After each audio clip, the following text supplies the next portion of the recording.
suis Jian Mouldar de l'université Chouaib Doukkali à El Jadida. Je suis doctorante dans le domaine de la chimie et ses applications, et plus précisément l'élimination des polluants qui se trouvent au niveau des rejets textiles grâce à la valorisation des déchets. 3, 2, 1, top. Mesdames et messieurs, je vous présente Gouttelette. Gouttelette est fascinée par les couleurs, comme nous d'ailleurs, car elle les retrouve partout où elle va, dans ses aliments, ses médicaments et même sur ses vêtements. Curieuse, Gouttelette décide un jour de visiter une industrie de textile pour savoir d'où vient cette coloration. Après la visite et en sortant par les courants d'eau de l'industrie, Gouttelette se colora, tomba malade et livrée à elle-même, contamina l'homme et son environnement. Et par là, posant un énorme problème pour les industries de textile. Mais pourquoi ?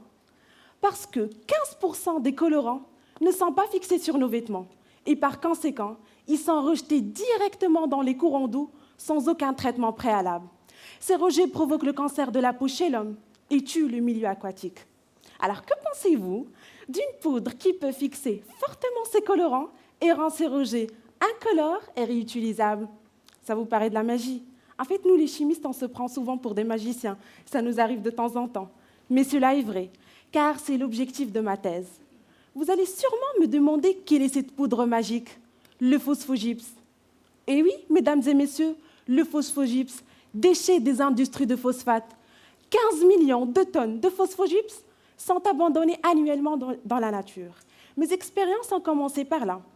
J'ai pris une quantité de cette poudre à laquelle j'ai ajouté un échantillon des rejets, comme ceux qui ont contaminé Gouttelette.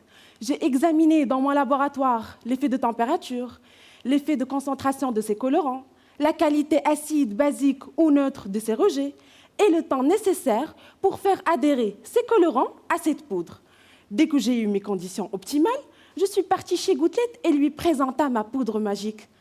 Après 30 minutes de contact avec le phosphogypse, Gouttelette se décolora immédiatement, guérit, reprit sa santé et s'achemina soit vers les courants d'eau, soit pour l'arrosage ou même vers une réutilisation dans les industries de textile, et rassurée de ne pas contaminer ni l'homme ni son environnement. Mais que devient le phosphogypse après la décoloration de Gouttelette ?